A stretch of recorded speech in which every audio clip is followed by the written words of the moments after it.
ದೇಸಿ ಗೋತಳಿಗಳು ನಮ್ಮ ದೇಶದ ಅತ್ಯಮೂಲ್ಯ ಜೀವ ಸಂಪತ್ತು ಮತ್ತು ಕೃಷಿ ಸಂಸ್ಕೃತಿಯ ಅವಿಭಾಜ್ಯ ಅಂಗವಾಗಿವೆ.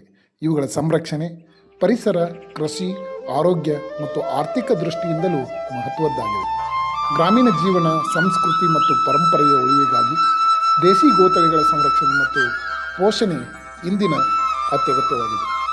ಈ ಒಂದು ಮಹತ್ತರ ಕಾರ್ಯ ನಡೀತಾ ಇರೋದು ಕರ್ನಾಟಕದ ದಕ್ಷ ಯಜ್ಞ ಕ್ಷೇತ್ರ ಒಂದೇ ಖ್ಯಾತಿಯಾಗಿರ್ತಕ್ಕಂತಹ ಬೆಳಗಾವಿ ಜಿಲ್ಲೆಯ ಚಿಕ್ಕೋಡಿ ತಾಲೂಕಿನ ಯಡೂರು ಶ್ರೀ ಕ್ಷೇತ್ರದಲ್ಲಿ.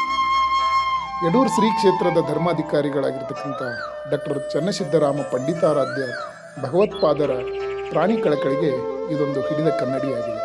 ಇಲ್ಲಿ ಅನೇಕ ದೇಶಿ ಗೋತಳಿಗಳನ್ನು ಪೋಷಿಸಿ ಸಂರಕ್ಷಿಸಿ ಬೆಳೆಸಲಾಗ್ತವೆ. ಈ ಕ್ಷೇತ್ರಕ್ಕೆ ನಿತ್ಯ ಬರ್ತಕ್ಕಂಥ ಸಹಸ್ರಾರು ಭಕ್ತರು ಈ ಗೋವುಗಳನ್ನು ಕಂಡು ಅವುಗಳಿಗೆ ಮೇವು, ಹಣ್ಣುಗಳನ್ನು ನೀಡಿ ಕೃತಾರ್ಥ ಆಗುತ್ತಿದ್ದಾರೆ. ಇಲ್ಲಿ ಇಂತಹ ನೂರಾರು ದೇಶಿ ಗೋತಳಿಗಳನ್ನು ಸಾಕಿ ಅವುಗಳ ವ್ಯವಸ್ಥೆಯನ್ನು ಮಾಡ್ತಕ್ಕಂತಹ ಮಹತ್ತರವಾದಂಥ ಕಾರ್ಯ ಇಲ್ಲಿ ನಿತ್ಯವೂ ನಡೀತಾ ಇದೆ. ಈ ಒಂದು ಪುಣ್ಯ ಕಾರ್ಯದಲ್ಲಿ ಭಕ್ತರು ಕೂಡ ಭಾಗಿಗಳಾಗಿ ಈ ಗೋತಳಿಗಳನ್ನು ಪೋಷಿಸಿ ನಮ್ಮ ಭಾರತೀಯ ಜೀವ ಪರಂಪರೆಯನ್ನು ಮುಂದಿನ ಪೀಳಿಗೆಗೆ ಕೊಂಡೊಯ್ಯತಕ್ಕಂತಹ ಮಹತ್ ಕಾರ್ಯದಲ್ಲಿ ಎಲ್ಲ ಭಕ್ತರೂ ಕೂಡ ಭಾಗಿಯಾಗಿರ್ತಕ್ಕಂಥದ್ದು ನಿಜಕ್ಕೂ ಒಂದು ಪ್ರಶಂಸನೀಯ.